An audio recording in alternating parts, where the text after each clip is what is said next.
नमस्कार साथियों, आपका सभी का स्वागत है। अपना टारगेट 2 सितंबर को ही रखना है कि 2 सितंबर को अगर अपना एग्ज़ाम होगा तो हम उसके लिए प्रिपेयर हैं, हमें उसमें कोई दिक्कत नहीं है। चलिए दोस्तों, तो कल मैंने आपको एक क्वेश्चन दिया था, काफ़ी बच्चों ने कमेंट बॉक्स में आंसर भी दिया है इसका। चलिए तो इसे हल करते हैं दोस्तों। क्वेश्चन दिया था कि x के मान में 20% की वृद्धि तथा y के मान में 25% की कमी करने पर अपने को आंसर किसका निकालना है दोस्तों। अपने को चीज दे रखी है एक्स क्यूब वाई का स्क्वायर, इसका अपने को मान निकालना है। तो एक्स क्यूब वाई का स्क्वायर मतलब क्या हो गया दोस्तों, एक्स में तो कितनी वृद्धि करनी है मेरे को 3 बार।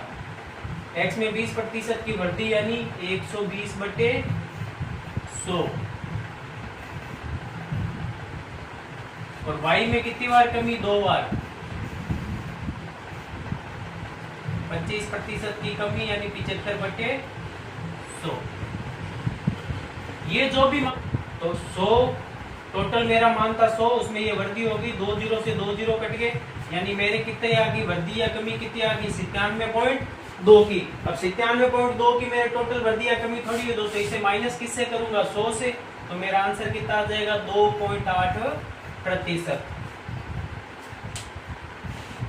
ऐसे क्वेश्चन दोस्तों अपने आगे भी आएंगे, उन क्वेश्चन में भी अपने को पता चलेगा। जैसे यदि वर्तमान में किसी शहर की जनसंख्या 10,000 है, 2 वर्ष बाद अगर उनकी जनसंख्या 5% पर वर्ष की वृद्धि होती है तो 2 वर्ष बाद उसकी कितनी जनसंख्या होगी। ऐसे क्वेश्चन इसी पैटर्न से होंगे। अपने को क्या करना है दोस्तों, दाएं से बाईं ओर चलना है, अपना आंसर आ जाएगा। चलिए दोस्तों, ये तो थी कल के क्वेश्चन की चर्चा। आज की क्लास की शुरुआत करता हूँ दोस्तों। इसी तरह से अंत तक बने रहिए मेरे साथ। ये क्वेश्चंस आपके लिए बहुत इंपॉर्टेंट रहने वाले हैं दोस्तों आगामी परीक्षा के लिए। और जैसे कल की तरह वैसे आज से आपको हर क्लास के एंडिंग में मैं आपको एक क्वेश्चन दूंगा, उस क्वेश्चन का आंसर आपको कमेंट बॉक्स में देना है। चलिए दोस्तों, तो आज की क्लास की शुरुआत करता हूँ मैं एक इजी क्वेश्चन के साथ, उसके बाद अपन आगे बढ़ेंगे। एक गृहिणी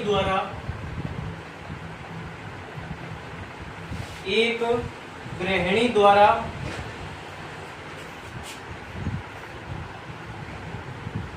चावल के मूल्य में 25%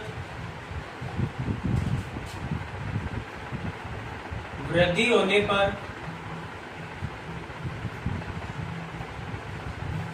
25% वृद्धि होने पर उसकी खपत में कितने प्रतिशत कमी करनी चाहिए कि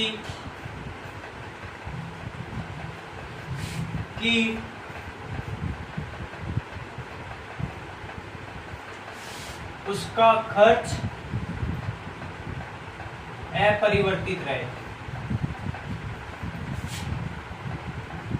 क्वेश्चन के कहने का मतलब है दोस्तों कि एक गृहिणी द्वारा चावल का मूल्य जब 25% बढ़ जाता है, यानी पहले अगर वो 100 रुपए में खरीद रही थी तो उसका मूल्य कितना हो गया बढ़ के 125 रुपए। तो वो कह रही है कि उसके मूल्य में वो उसकी खपत में यानी जितना यूज कर रही है उसमें वो कितने प्रतिशत की कमी कर दे दोस्तों, कि वो उसी सेम मूल्य में ही क्या कर सके, उसका कर सके, यानी उसके खर्चे में कोई अंतर ना है। तो ऐसा क्वेश्चन दोस्तों अपन ने पहले भी किया था, जब एक वृद्धि दे रखी हो और दूसरे में कमी अपने को पूछे तो 25 बटे में जितनी वृद्धि हो रही है इंटू 100, 25 एकम 25, 25 5 बार, 5 के पाड़े से 20 बार।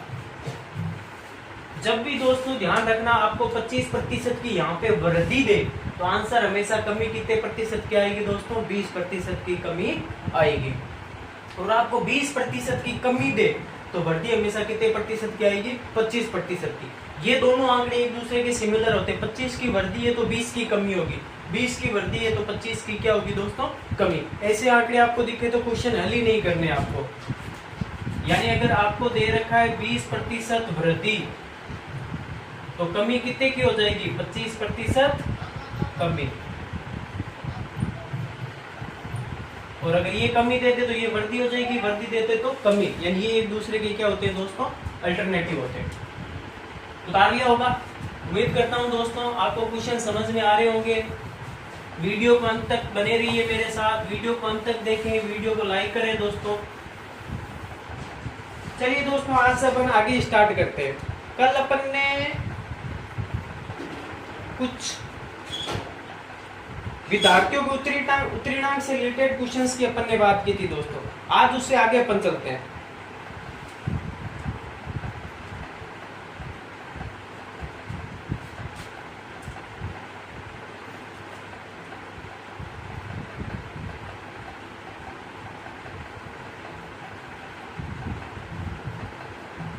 चावल के मूल्य में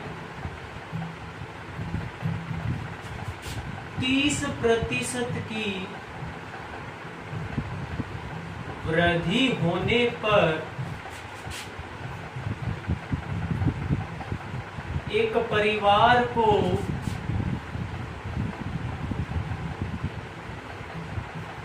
की वृद्धि होने पर एक परिवार को उसके उपभोग में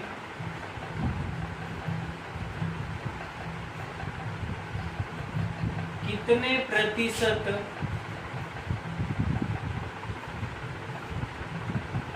कमी करनी होगी कि कितने प्रतिशत कमी करनी होगी कि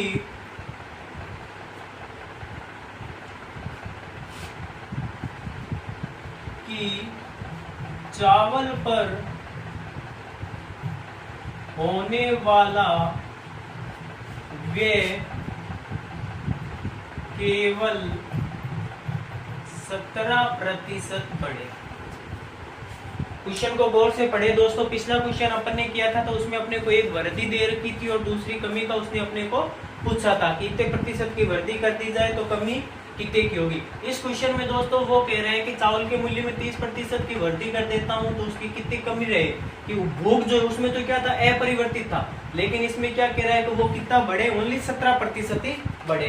तो दोस्तों हमेशा ध्यान रखना, ऐसा क्वेश्चन जब भी आपको दे, इसका मतलब मैं मान लेता हूँ पहले मेरे पास कितने थे, 100 रुपए थे, बढ़ के कितने हो रहे हैं दोस्तों, वृद्धि होने पर 130 हो रहे हैं। लेकिन क्वेश्चन में वो क्या कह रहा है कि मैं इसमें कितने प्रतिशत की कमी करूं ताकि ये बढ़कर कितना रह जाए, 117। यही है क्वेश्चन की लैंग्वेज। अगर दोस्तों अपने को ये चीज समझ में आ गई तो समझो अपना आंसर आ गया। दोबारा देखते हैं दोस्तों, क्वेश्चन में कह रहा है चावल के मूल्य में 30% की वृद्धि। माना चावल का मूल्य पहले 100 रुपए था, बढ़ के कितना हो गया, 30% बढ़ा तो यानी 130 हो गया। आगे कह रहा है परिवार को उसके उपभोग में कितने प्रतिशत की कमी करनी होगी कि चावल पर होने वाला व्यय केवल 17% बढ़े। वो कह रहा है 30% की वृद्धि तो हो जाए, लेकिन मैं इसके अंदर कितनी कमी करूं, इसके अंदर क्या करूं, कितनी कमी करूं कि व्यय होने वाला जो व्यय है वो बढ़ के कितना रहे, 17% ही रहे।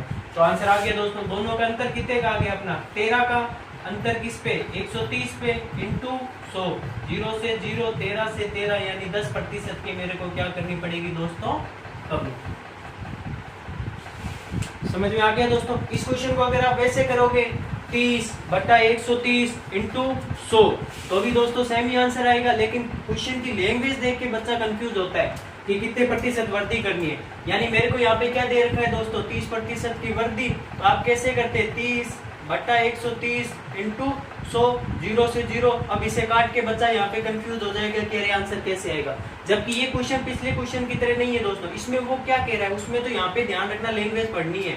अंत में क्या कह रहा है, यहीं पे पढ़ के आंसर नहीं देना। अंत में कह रहा है कि 17% बढ़े, जबकि पिछला क्वेश्चन उसमें अपने को कह रहा था कि खर्चा अपरिवर्तित रहे।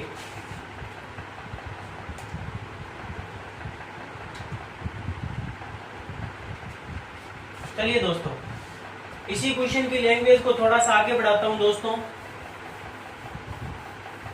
आपने देखा होगा दोस्तों, अपन ने प्रतिशत से रिलेटेड में मैंने आपको 5 या 6 पैटर्न के क्वेश्चंस करवा दिए हैं और अभी तक अपन ने एक भी सूत्र का यूज नहीं किया। अपन ने क्वेश्चन के माध्यम से ही आंसर को निकाला है। इसी तरीके से बने रहिए मेरे साथ अंत तक। अपन सारे क्वेश्चन बगैर सूत्र के ऐसे ही करेंगे दोस्तों।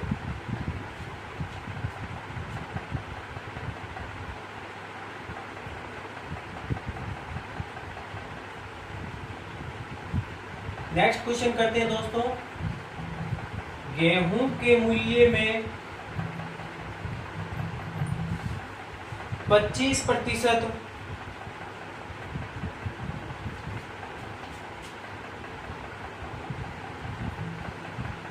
वृद्धि होने पर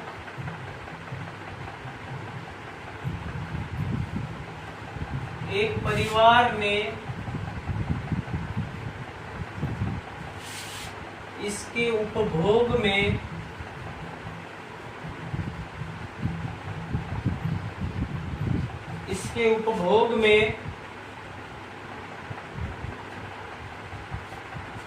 इस प्रकार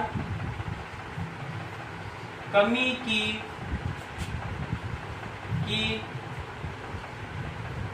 गेहूं पर होने वाला व्यय यथावत रहे।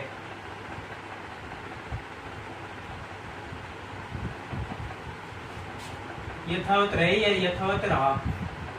यदि मूल्य वृद्धि से पूर्व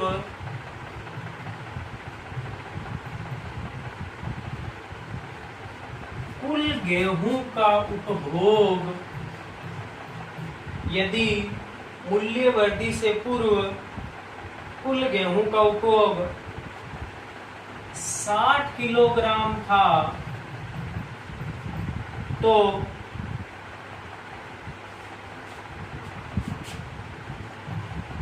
प्रति माह गेहूं का वर्तमान उपभोग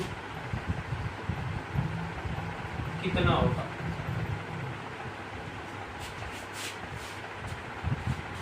मूल्य वृद्धि से पूर्व प्रति माह लिख लेना, प्रति माह यानी हर महीने का।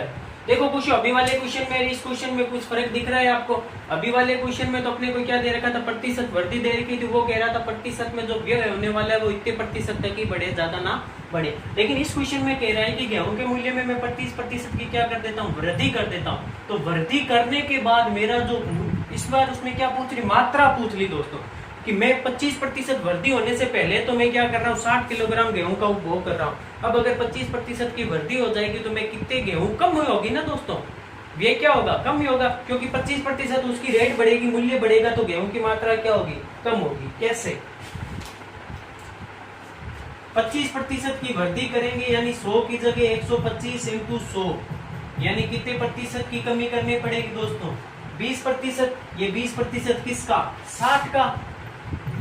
60 का 20% मतलब कितना हो गया दोस्तों, 12 किलोग्राम गेहूं मेरे को क्या करनी पड़ेगी, कम करनी पड़ेगी। तो उपभोग कितना हो जाएगा, 60 में से 12 घटा दूं यानी 48 किलोग्राम मेरा क्या आ गया आंसर। आया समझ में दोस्तों। अभी जैसे क्वेश्चन किया था अपन ने, सेम वही क्वेश्चन है, अपने को कैलकुलेशन ही नहीं करनी है। 25% की वृद्धि यानी कमी कितनी करनी पड़ेगी मेरे को, 12%। 12% की कमी का मतलब क्या हो गया दोस्तों, 100 में से अगर कोई आपको कहे 100 में से 20% की कमी मतलब मैं उस चीज का कितना यूज कर रहा हूँ, 80% तो मैं यूज कर ही रहा हूँ उस चीज का। तो 60 का 80% यूज कर रहा हूँ, यानी 8 × 6 कितना हो गया, 48 किलोग्राम। मेरा सीधा ही क्या आ गया दोस्तों, आंसर। क्वेश्चन भले ही 3 से 4 लाइन का हो दोस्तों, लेकिन मैंने आपको पहले दिन ही क्लास में कहा था कि मैथमेटिक्स ऐसा सब्जेक्ट है जिसके अगर क्वेश्चन की लैंग्वेज अपने को समझ में आ जाती है तो क्वेश्चन भले ही 4-5 लाइनों का हो, उसका आंसर हमेशा एक से दूसरी लाइन में निकल जाता है। वीडियो को लाइक करें दोस्तों, ज्यादा से ज्यादा शेयर करें, ताकि रीट की तैयारी करने वाले, पटवार की तैयारी करने वाले सभी साथियों को ये चीज अवेलेबल हो सके, वो भी अपने लक्ष्य की प्राप्ति कर सके। चलिए दोस्तों, इस पैटर्न के बाद अपन एक नया पैटर्न लेते हैं। अब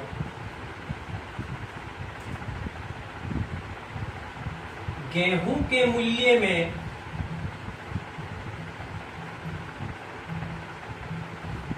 25% वृद्धि होने पर एक व्यक्ति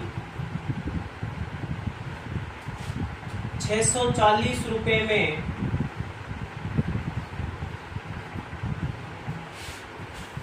गेहूं के मूल्य में 25% वृद्धि करने पर एक व्यक्ति 640 में 8 किलोग्राम गेहूं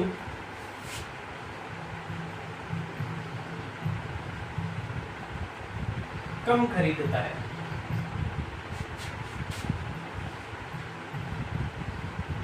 गेहूं का वर्तमान मूल्य गेहूं का पूर्व मूल्य। ऐसा क्वेश्चन दोस्तों आपने पढ़ा होगा, गाइड में भी आपने देखा होगा, हर किसी को भी देखा, लेकिन अपने को दोस्तों उसमें गाइड में भी सूत्र दे रखा होगा, कमी बटा टोटल वृद्धि बटा कुल मान रुपए, ऐसा वैसा कुछ नहीं दोस्तों, अपने को कुछ नहीं करना दोस्तों। अपन क्या पढ़ रहे हैं, प्रतिशत। प्रतिशत का मतलब क्या होता है दोस्तों, बटा 100। यहाँ पे क्वेश्चन की लैंग्वेज देखो, वो क्या कह रहा है दोस्तों, गेहूं के मूल्य में 25% वृद्धि। वृद्धि होने पर ही तो 640 रुपए में कितनी गेहूं कम खरीद पाता है, 8 किलोग्राम गेहूं। तो ये जो 25% की वृद्धि हो रही है, ये दोस्तों किस में हो रही है, 640 में ही हो रही है। यानी अगर मैं यहाँ पे ये कहना चाहूं 640 का 25% बराबर कितना आ जाएगा दोस्तों, 160। 640 का 25% 160 ही होगा। प्रतिशत का मतलब बटे 100, 25 के पाड़े से 4 बार, 4 के पाड़े से 16 बार, 160। यानी इस 160 रुपए में कितनी गेहूं खरीदता है, वो 8 किलो गेहूं खरीदता है। आपके एक एक नियम भी है दोस्तों, पटवार में एक एक नियम भी है, रीट फर्स्ट लेवल में एक एक नियम भी है, सेकंड में तो मैं इसी साथ में बता देता हूं दोस्तों। यानी ये किसका मूल्य आया है, 8 किलोग्राम गेहूं का मूल्य बराबर कितना है दोस्तों, 160 रुपए। तो 1 किलोग्राम गेहूं का मूल्य कितना हो जाएगा दोस्तों, 160 बटे 8। यानी अगर आपको पूछे कि गेहूं का भी वर्तमान मूल्य कितना है दोस्तों, तो 20 रुपए किलोग्राम की दर से वो भी वर्तमान मूल्य। देखा दोस्तों, 2 लाइनों में अपना आंसर आ गया। अपन ने ना ही किसी सूत्र का यूज किया, ना ही किसी और के, अपन अपने बेसिक कॉन्सेप्ट के आधार पर ही क्वेश्चन के आंसर निकाल रहे हैं। दोबारा बता देता हूं दोस्तों, क्वेश्चन में कह रहा है कि गेहूं के मूल्य में 25% की वृद्धि करने पर आपको वृद्धि या कमी दे रखी होगी, और वो कहेगा कि इतने रुपए में। तो जितने रुपए आपको दोस्तों दे रहा है, तो उन रुपए में उस रुपए का 25% मैंने निकाल लिया, कितना आ गया, 160। तो इस 160 में कितनी गेहूं खरीद रहा है दोस्तों, 8 किलो। तो 1 किलो गेहूं का मैंने मूल्य निकाला, वो उसका क्या हो गया, वर्तमान मूल्य। अब मेरे को क्या पूछा है दोस्तों, वो कह रहा है कि पहले का मूल्य, पूर्व मूल्य। तो पूर्व मूल्य का मतलब क्या होगा दोस्तों, पहले था 100, वृद्धि होने के बाद कितना हो गया दोस्तों, 125। वृद्धि होने के बाद कितना हो गया दोस्तों, 125। अब मेरे को इसका थोड़ी दे रखा है, वृद्धि होने के बाद मेरा मूल्य कितना आया है दोस्तों, 20 का। वृद्धि के बाद मूल्य कितना है दोस्तों, 20। तो आंसर क्या आ गया, 20 की वृद्धि किस पे हुई है, 125 पे, इंटू का 100, 25 के पाड़े से 25 पाँच 125, 25 के पाड़े से 4 बार, 4 के पाड़े से 4 बार, यानी पूर्व का मूल्य कितना आ गया दोस्तों, 16 रुपए। क्वेश्चन की सहायता से दोस्तों बगैर किसी सूत्र के अपन किसी भी क्वेश्चन का हल निकाल सकते हैं। इसके लिए जरूरी है कि अपन ज्यादा से ज्यादा प्रैक्टिस करें, ताकि अपने को क्वेश्चन की लैंग्वेज समझ में आए। क्वेश्चन की एक बार लैंग्वेज समझ में आने के बाद क्वेश्चन को अपने दोस्तों सूत्र रटने की आवश्यकता नहीं है। दोबारा बता देता हूं दोस्तों, वर्तमान मूल्य निकालने के बाद जितना वर्तमान मूल्य होता है, यानी दोस्तों पहले का मूल्य 100 रुपए, वृद्धि के बाद जो मूल्य होगा वही वर्तमान मूल्य होगा। इस वर्तमान मूल्य पर वृद्धि यानी कितने, 20 रुपए की है, तो 20 रुपए जो किसका, 125 पर ही तो हो रहा है, तो 20 बटा 125 इंटू 100, क्योंकि प्रतिशत में प्रति क्या होता है, 100 होता है। उम्मीद करता हूं दोस्तों आपको वीडियो पसंद आ रहा होगा, तो ज्यादा से ज्यादा लाइक करें, शेयर करें, क्योंकि आपके लाइक से, सपोर्ट से मेरा भी मनोबल बढ़ता है। अंत तक बने रहिए मेरे साथ। इसी हिसाब से अगर आप इसी जोश के साथ मेरे साथ बने रहते हैं दोस्तों, तो मैं आपको भरोसा दिलाता हूं दोस्तों, रीट में और पटवार में आपके इस टॉपिक में से जो टॉपिक में आपको करवाऊंगा, उसमें से दोस्तों आपका एक भी क्वेश्चन गलत नहीं होगा।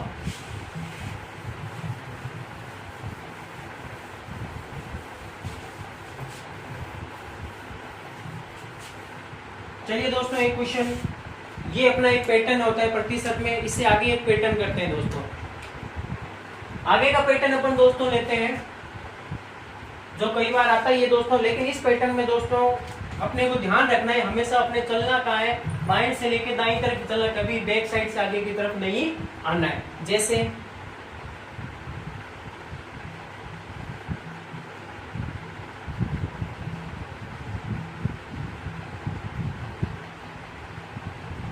किसी शहर की जनसंख्या 10% 10% प्रति वर्ष की वृद्धि से 2 वर्ष बाद 12,100 हो जाती है,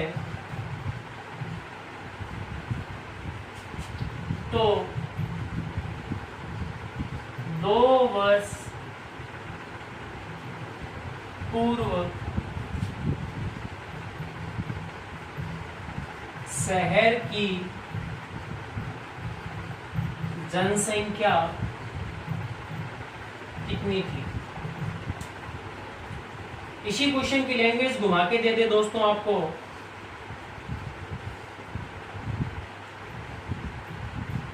वर्तमान में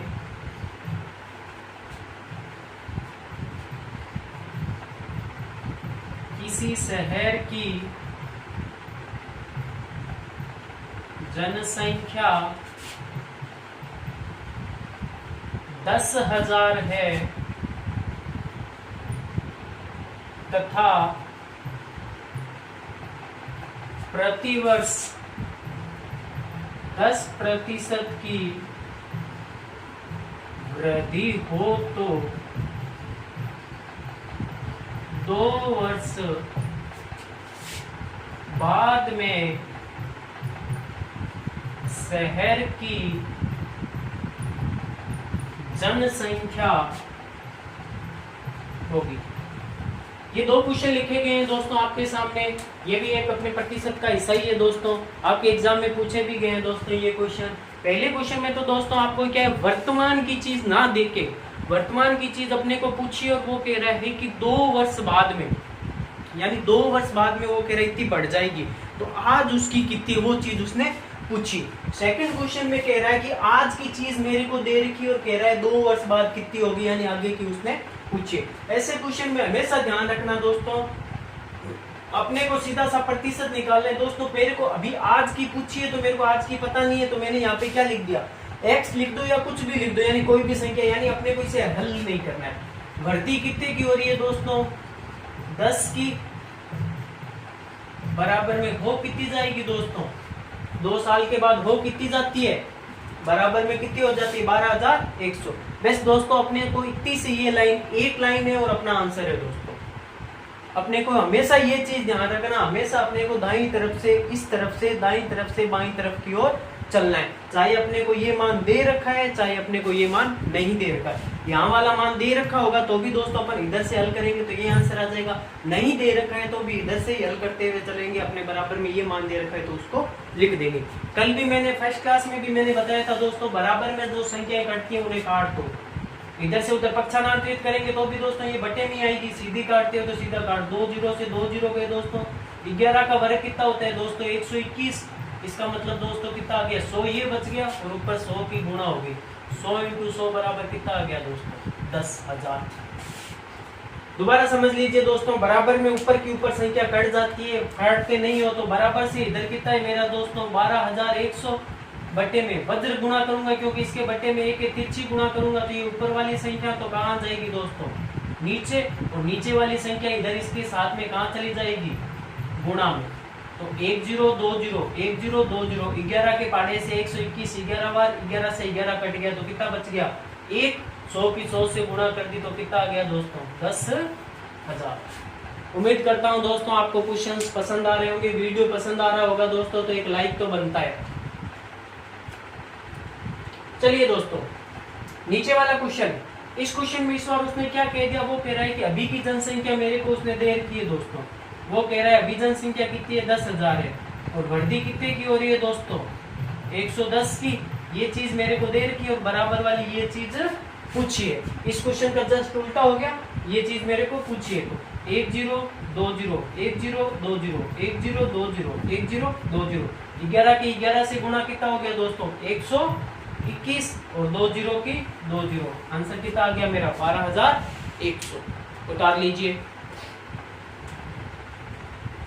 दोस्तों इसी प्रकार से मेरे साथ बने रहिए। मैं आपको हमेशा के 5-8 क्वेश्चन कराऊंगा दोस्तों, परसेंटेज टेस्ट से रिलेटेड या किसी भी टॉपिक से रिलेटेड। भरोसा दिलाता हूं दोस्तों, आपके किसी भी एग्जाम में कोई क्वेश्चन अपना गलत नहीं होगा। उतार लिया होगा। चलिए दोस्तों, तो इससे आगे चलते हैं, अपन नए पैटर्न की बात करता हूं मैं, जिसके क्वेश्चन अपने प्रतिशत से रिलेटेड न्यू पैटर्न एक लेते हैं अपन, उसका क्वेश्चन करते हैं।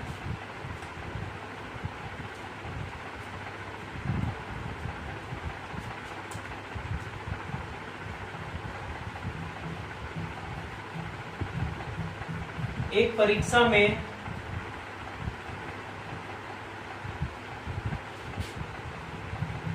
72% विद्यार्थी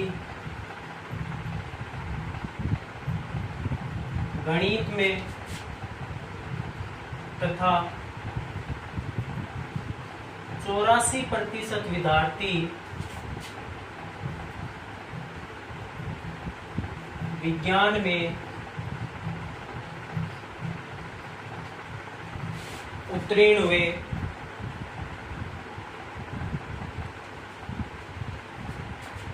यदि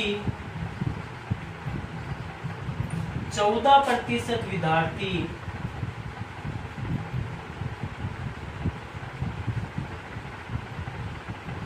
दोनों विषयों में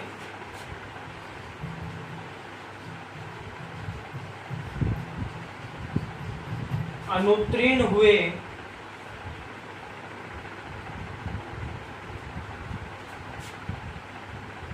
तथा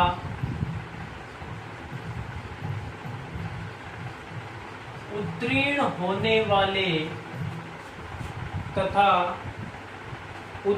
होने वाले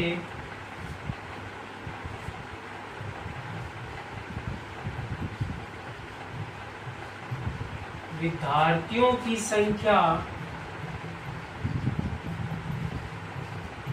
84 हो तो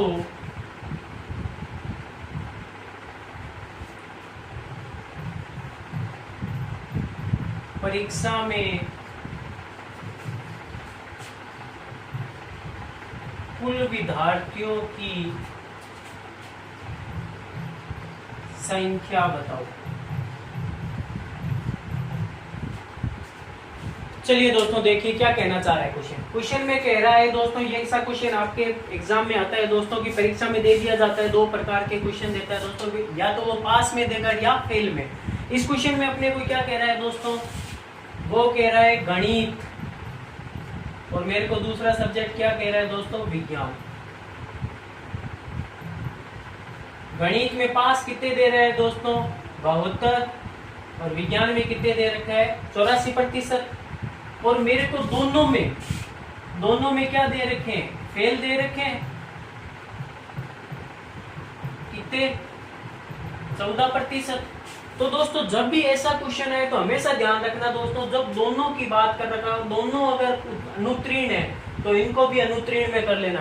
यानी तीनों की अपनी जो राशियां जो हमेशा अपन मिलाते हैं, जैसे मीटर के पीछे मीटर होता है तो सेंटीमीटर को मीटर में चेंज करते हैं, किलोमीटर को भी मीटर में चेंज करते हैं। उसी हिसाब से दोस्तों अपने को इसमें चल रहा है, उत्तीर्ण की जगह अनुत्तीर्ण है तो इसको तीनों को एक पैरेलल में रखें, या तो पास में या फेल में। पास बराबर इतने तो फेल बराबर 100 में से 72 गया दोस्तों, कितना बच गया, 28, और ये कितना बच गया दोस्तों, 16। इसका मतलब मेरे अनुत्तीर्ण कितने हो जाएंगे दोस्तों, 28 + 16 माइनस का 14। 28 और 16 कितने हो गए दोस्तों, 44 माइनस का 14। यानी 30% विद्यार्थी मेरे क्या है दोस्तों, फेल। ये 30% विद्यार्थी मेरे क्या आ गए, फेल। मेरे को निकालना किसका है दोस्तों, क्वेश्चन में मेरे को क्या दे रखा है, फेल की संख्या दे रखी है या पास की दे रखी है, उत्तीर्ण होने वाले। ये मेरे किसकी आई है, फेल की। तो पास बराबर कितने हो जाएंगे दोस्तों, 100 में से 30 फेल, तो पास कितने हो गए, 70%। और ये 70% बराबर मेरे को कितना दे रखा है दोस्तों, 84%। का मतलब दोस्तों मैंने कल भी बताया था, बट्टे में क्या होता है, 100, 10 से 107 के पाड़े से कितने बार, 12 बार। आंसर कितना आ गया दोस्तों मेरा, 120।